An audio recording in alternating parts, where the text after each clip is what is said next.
Bonjour à tous, aujourd'hui je vais vous parler d'une technique qu'utilisait Milton Erickson pour faciliter la mise en état hypnotique de ses patients.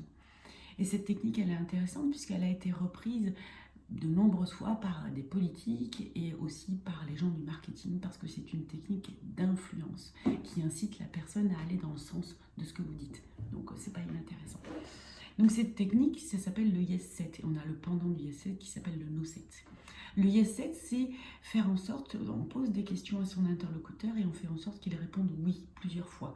Oui, oui, oui. Et puis hop, à la quatrième fois, on va poser une autre question qui va inciter aussi un oui parce que dès lors qu'on a dit plusieurs fois oui et qu'on a mis la personne dans une espèce d'halo de confiance, d'halo de positivité, mais ça va être plus compliqué pour elle de dire non. Donc voilà, on est vraiment typiquement dans une technique d'influence.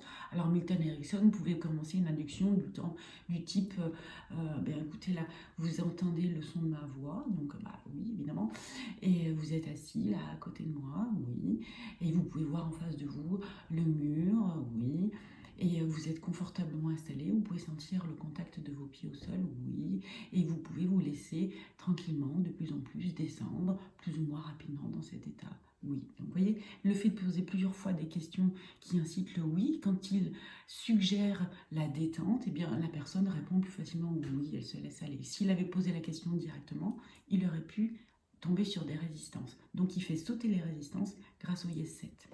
Alors souvent c'est utilisé pour vendre des techniques de prise de parole en public, par exemple. Alors, vous allez pouvoir lire des questions ou entendre des questions du type vous souhaitez améliorer votre communication auprès de vos partenaires. Bah oui, vous souhaitez être plus à l'aise dans votre parole en public, vous souhaitez être plus éloquent et plus pertinent lorsque vous prenez la parole. Donc, vous voyez, 3 fois oui, et bien voilà, lisez la méthode qui suit et vous allez trouver des solutions. Bah oui, et donc vous y allez. Alors, il y a le pendant qu'on appelle le no set.